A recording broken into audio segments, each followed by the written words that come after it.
So I wanted to point to something that I feel is very important, and it's the trap of the seeker, or the seeking trap, that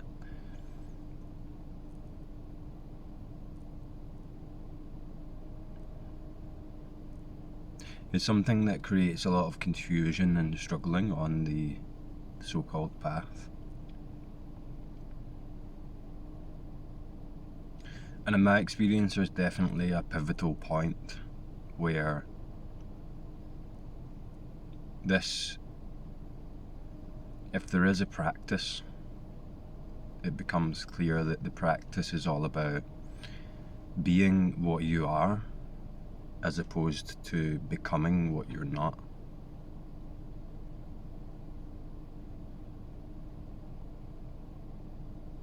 So there's a deeply felt longing that brings us here, and it might be the reason why some of you are here watching, or maybe most of you are here watching these videos, because there's this deep longing, this yearning for wholeness or completion or intimacy or connection that kind of drives the spiritual search. And in there's a kind of belief. In fact, I don't even know if you could call it a belief, but it's more of an instinct or an intuition. An intuitive instinct. And you hear myself and other non-dual speakers say things like, you are what you're seeking, you're already whole, you're already complete. And something in us at an instinctual level can feel that, and there's a conviction in that goes way deeper than this pattern of seeking.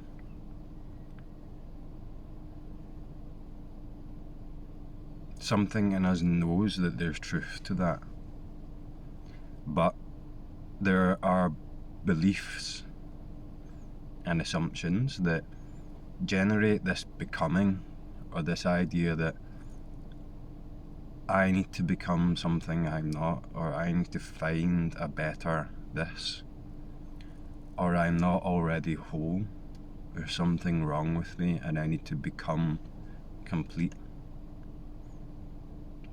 And it's a movement, it's an active thing. Essentially, it's a mental process. It's an assumption, it's a thought.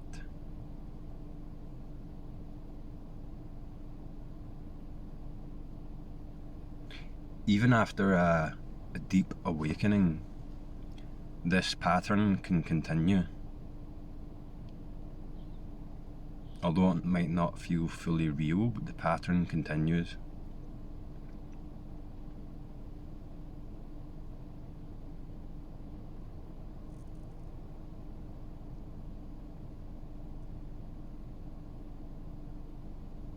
And the mind will hear, you're already complete, you are what you're looking for, and it can't accept that, because its world is movement, its world is becoming, its world is moving to a better this,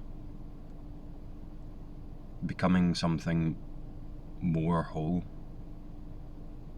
becoming a better version of myself. So it can't hear it.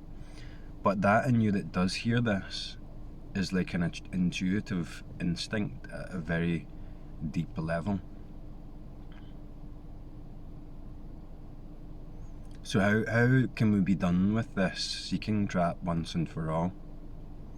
I'm going to suggest that being in touch with and attentive to that deeper instinct and intuition, and what it's signatures are, what its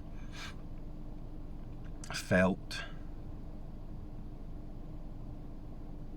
energy is, so to speak. Or you see what its experiential signature is as what does it feel like? More of a felt sense than an understood one. And then also being in touch with what are the qualities, what are the features of this mental process that always looks towards something better. It's always moving towards completion in the belief in the assumption that it's not already complete.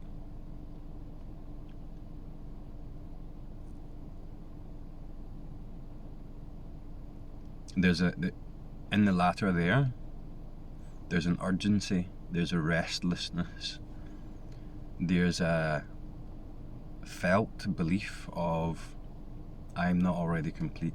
I have to do something, I have to get something, I have to go somewhere. This, as it is, me as I am, there's something wrong with me. There's something wrong with it.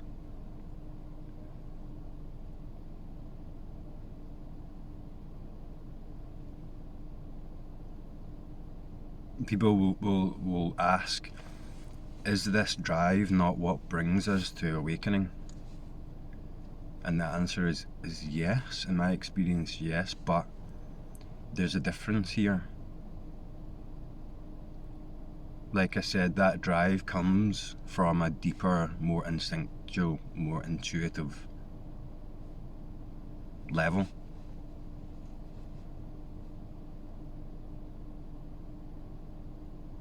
And what that does in contrast to the experiential features of the separate self or the seeker, it kind of brings into contrast how uncomfortable that becoming is, that seeking mechanism is. That we never land, we never arrive. That thing never finds completion.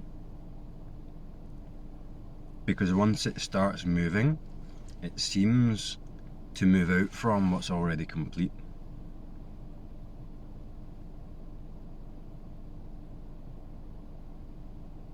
As in, what you are that's complete isn't an active thing, it's inherent. It's before the movement of the thing that feels like it's not enough, that feels like it's separate.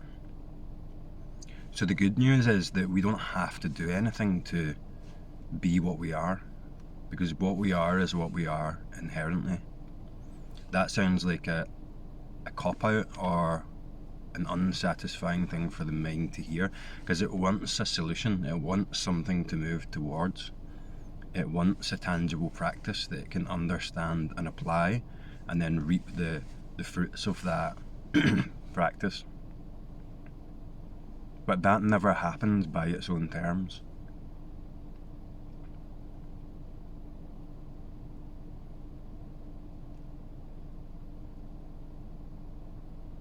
So I always say this is a backwards process. It's not a moving towards, it's a relaxing into. And then the meaning of presence, what that actually points to, starts to become apparent, because we hear presence and we think, part of us thinks we know what that is, and then it becomes complex. Or being. It becomes an activity we're looking to be, or we're looking to become present. And it's just not like that, it's sort of the reverse of that.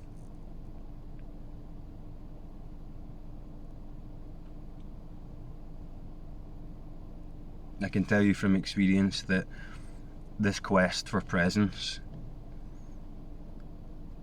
turns round, so to speak, when it becomes clear that all there is presence. There's nothing not being present. That's an illusion. That's a story. The thoughts and feelings that give rise to that illusion, that experience, are themselves made of pure presence. So again, it comes back to stopping, slowing down, and looking clearly at what's going on here that's making me feel with reality that I'm not already complete. When I hear the non-dual speakers say that you're already complete, you're whole, you're what you're looking for, you are Buddha nature or whatever, part of me hears that and resonates with it, and it's like, yes, but then the other part can't accept that and keeps seemingly moving and fixating the attention as something that's not this. Some version of me or my experience in the future that's other than what this is right now.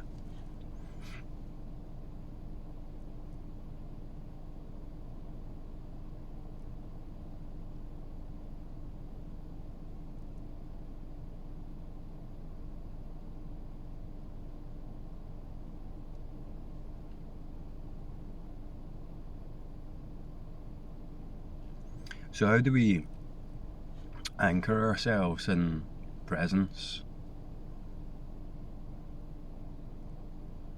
Or how do we seemingly keep the attention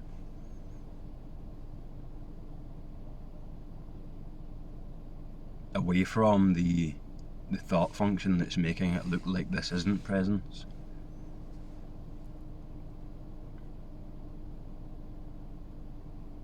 So the senses, the sensation, this physical, visceral experience, the breath, the seen, the heard, the touched,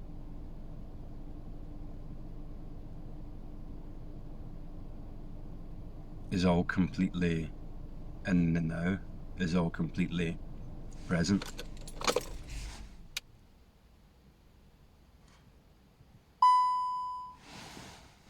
That's our anchor point, that's our access point, so to speak. It's always available to reduce attention back to where it's coming from, which is presence. So I heard someone use a phrase, I think it was Wayne Dyer maybe, I can't remember, who said something like, lose your mind and come to your senses. Which I thought was really good because,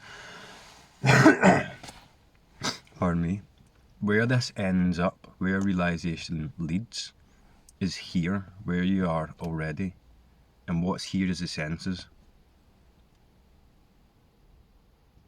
So you end up as the sense experience, which is inherent, which is always here. The seeming to move away from this into a different world, an internal world of mind, stops happening. So that can be a good reminder sometimes when this seems to get complex, when you sense the energetic pattern of that seeking function.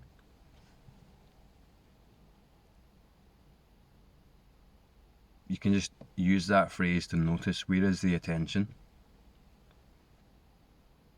and then bring it back to the senses and see what the difference in the quality of experience is there.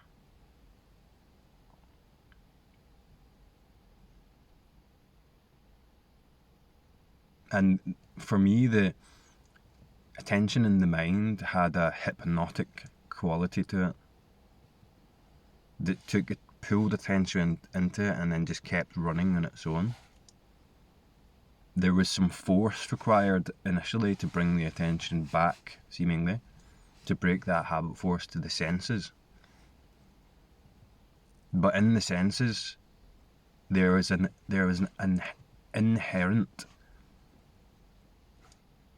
fascination with the mystery of the unknown built into that, and I could sense it.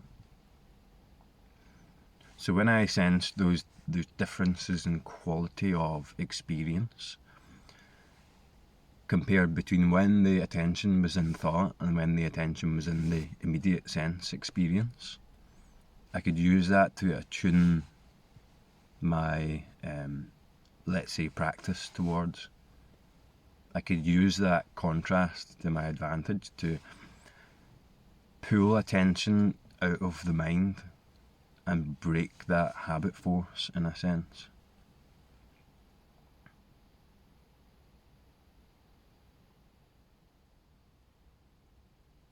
So if there's anything that, if you resonate with this, if there's anything that you think, that you know that's based in the senses, something you enjoy, a hobby, something like that, an activity that's not mind heavy, that's based viscerally in the senses. It could be anything like exercise, walking, gardening, anything like that. Then we can engage in that in a way that we're engaging in it for the simple sake of doing that activity, not for a purpose, but just for enjoyment. And the difference in the